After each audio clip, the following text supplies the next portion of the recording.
to flow through a European capital city. We've done a lot of work to clean it, and it's doing very well. A lot of life surviving actually in the river. A couple of weeks ago we had a humpback whale that came in off the North Sea, and last year there was a beluga whale, Benny. He became quite a well-known character.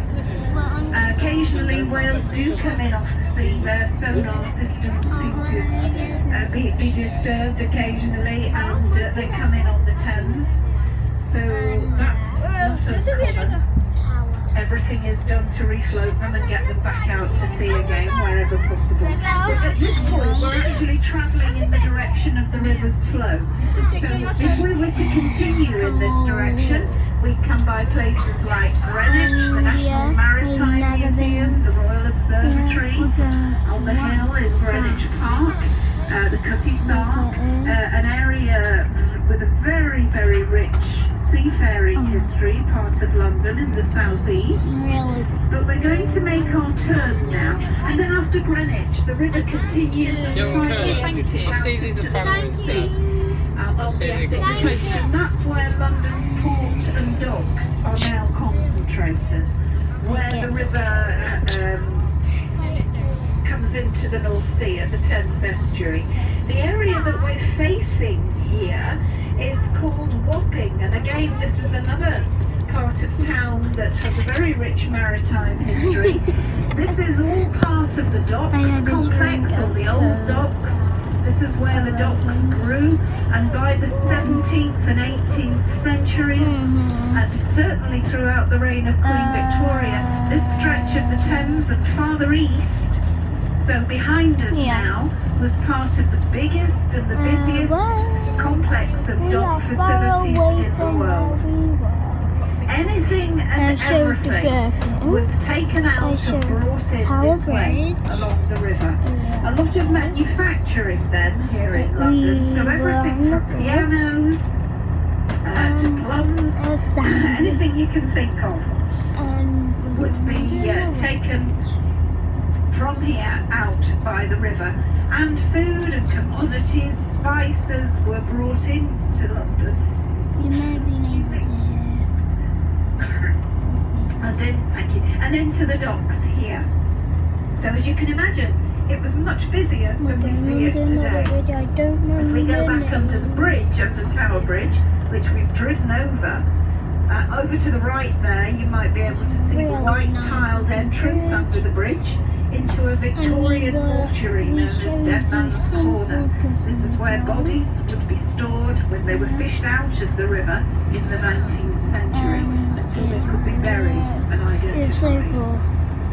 Over to the left, if you're facing the way that we're travelling, the rather bulbous building, it looks a little bit like a misshapen onion, is City Hall. This is the base of the Mayor of London, currently Sadiq Khan, not to be confused with the Lord Mayor of the city, and this is the headquarters of the Greater London Authority.